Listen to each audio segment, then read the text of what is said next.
Hey everyone. So this is a call, and I'm going to do a video on something I've made fun of other people for having done in the past, which is a video on how to activate the third eye. And the reason that I kind of made fun of people in the past about this is because I feel like this idea of activating the third eye or having visions or mystical experiences and things like that, people, they kind of crave that sort of thing in terms of like they enter into some sort of spiritual path doing yoga, tai chi, qigong, meditation, or taking psychedelics and things like that because they want to have the woo-woo experiences. The reality is that the universe kind of provides you the woo-woo experiences when you're ready to receive the woo-woo experiences, if you know what I mean. Because it's actually kind of the subconscious and the unconscious realm that are waiting for you, the ego, the personality, to do enough centering and clearing so that you can be courageous enough to receive what it is you are to perceive. So, that being said, a lot of the videos you'll see online, you're going to notice things like how to decalcify the pineal gland to turn on your third eye. And again, these are some potentially other relevant steps to take. I know we fluoridate our water here in the US, and fluoride does calcify things, so which is kind of the point. I mean, you take fluoride in the water supposedly because it helps, the enamel on the teeth. Debatable, but the point is that it's a real thing. Calcification happens. The pineal gland is very grainy, has grainy-like crystals in it, and it can calcify. So that's something else you may want to look into. And then also, some of these other kind of videos that I've made fun of this is a bit like a confessional I'm doing here. But some of the other videos that I've done sort of make fun of those videos where there's like some sort of imagery on the screen and some sort of trippy music playing in the background, and there's like swirls or stars or whatever, some sort of psychedelic trip kind of thing. And does that work? Maybe. I think, again, it's all very individual, okay? So even the techniques that I'm going to give you now, although I think these are great techniques and they've worked for me, but they work for me because the timing was right. I've done the necessary preparatory steps. I've been doing yoga, meditation, tai chi, all sorts of things for 20, 25 years. So, all that being said, I'll go ahead and I'm going to walk you through what I consider some kind of basic steps which you can do to activate your third eye. So, first step is it's going to deal with the actual physical eyes themselves. Well, let me back it up. I'm going to add an additional step here. So the additional step is to bring one's awareness to the center part of the head. And what I mean by that is the chanting of the sound O-N-G. Okay, so I'm going to go ahead and explain this first before I walk you through the progression. That way I don't have to, that way the instruction can go in a smooth manner.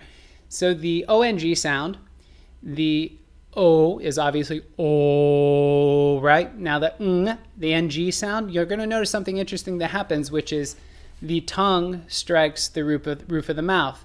Now, the roof of the mouth has 3 different spots, and I've heard different explanations. Some of the explanations about the different areas of the roof of the mouth in terms of pressure points. Sometimes they're related to the elements, air, fire, water, etc. But another relationship is with the various points on the roof of the mouth and glands, or the various, areas of the body or the energy body which they activate. So, for instance, towards the front of the mouth, behind the 2 front teeth, is a spot where typically the tongue will naturally kind of rest there oftentimes, but that is for balancing the pituitary gland. Now, if you're going to balance the pituitary gland, it doesn't really help just to stick your tongue there and put a little pressure there, because the pituitary gland is in many ways dependent on carbon dioxide and oxygen saturation in the body, as well as other factors. So if you want to balance the pituitary gland, you got to reduce your respiration rate or your breathing rate down to 8 breaths per minute. So you have your tongue at the front of the mouth, reduce your breath down to 8 breaths per minute, and this will help you balance out the body, and specifically to balance out the pituitary gland, which is the master gland. So now that is that point. So there's another point on the roof of the mouth, which is right in the center, and that is supposedly is related to the crown chakra. Now, if you place the tongue there and you relax the roof of the mouth, you might notice that indeed it does seem to create a pressure inside the head, particularly around the crown. So to me, that's a thing. So thirdly, all the way in the back of the mouth, the soft palate, as you're going up into the throat and up into the sinuses. That particular point is that is the water point, or the point that is associated with the pineal gland. So for this practice, we're going to be pulling the tongue back into that place by using a suction inside the mouth. And, you may hear like a clicking sound when you do it. There's a number of different things that could possibly come up, and it's tricky, right? There's tricky because there's a limitation underneath the tongue. There's little pieces of skin. I believe it's called the frenum. And under that skin, in fact, there's some yogis out there who actually get a razor blade and slice that. Anyway, it's not worth it to me. But you can suck that tongue back into that direction. And supposedly, over time, this will help activate the pineal gland, and it will also cause the pineal gland to excrete DMT, which is the sort of hallucinogenic compound that people see before they die. And, the sort of the light that happens before they die. So those are the 3 points along the roof of the mouth. Now, when you're making the sound O-N-G, the O obviously is kind of a bodily feeling, and then, like I said, the tongue hits the roof of the mouth, and you're going to vibrate the NG sound up into the sinuses. And this is going to help you locate where the pineal gland approximately sits. So like most things in the body, or most of the energy centers, or whatever it is, in all these spiritual physical practices, there's a rule of thumb, which is energy flows to where the attention goes. So the more you can bring your attention to a particular area, particularly in this case, the pineal gland at the center part of the head, what you do is, for instance, if I smile at that space after doing the ong sound 3 times, I'm going to draw a lot of energy to that place. And that's how things in the body find their balance or activate, is by drawing energy to it. And you, the ego, the mind, whatever you want to call yourself, is the consciousness, is the most powerful influencer of all the glands in the body, of your entire being, in fact. So, all that being said, let's see if I can go ahead and walk you through the progression. So first thing you want to do is, and I'm not going to do this with you, but I will walk you through it, so you can write all this down if you wish. But the first thing I suggest you do is to work with the physical eyes first, because we have to take away the bias. And what I mean by bias is that most of us have a visual bias, so we have to remove our bias, hence our energy being shunted towards the physical eyes. And one of the ways to do that is to consciously engage the eyes. So you consciously engage the eyes through concentration, and then it makes it easier to release the concentration or to release the focus on the visual. So first thing I recommend you do is you want to pull up nice and tall, of course. Always requires a nice tall spine. Make sure you're in a comfortable seated position. But what I'm going to have you do is, you could even do some like rapid breathing first. So let's say some bellows breath. Just very rapid diaphragmatic breathing. You can do it through the mouth.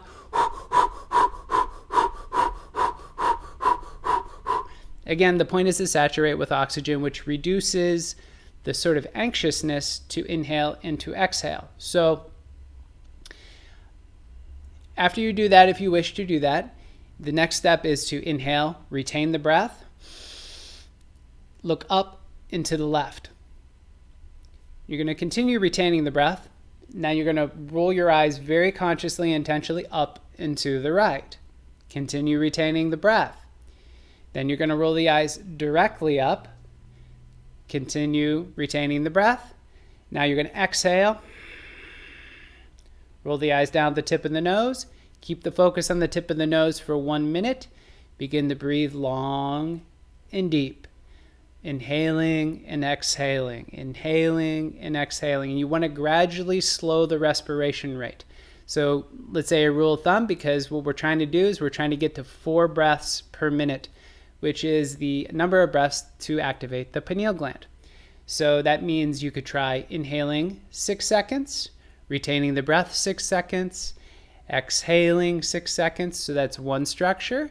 You could do inhale 4, retain 4, exhale 4, retain out 4. There's a number of different choices you could do here, but the point is to get the 4 breaths per minute. So after you've kind of get the respiration rate slowed down, you've done the eye thing, you've gazed at the tip of the nose for at least 1 minute, then you want to go ahead and close your eyes, gently roll your eyes up towards the sort of brow point, but not the physical brow point, but inside the head. Okay, so inside the head. Now how we're going to locate where to precisely look is by making the sound O-N-G. So which sounds like Om.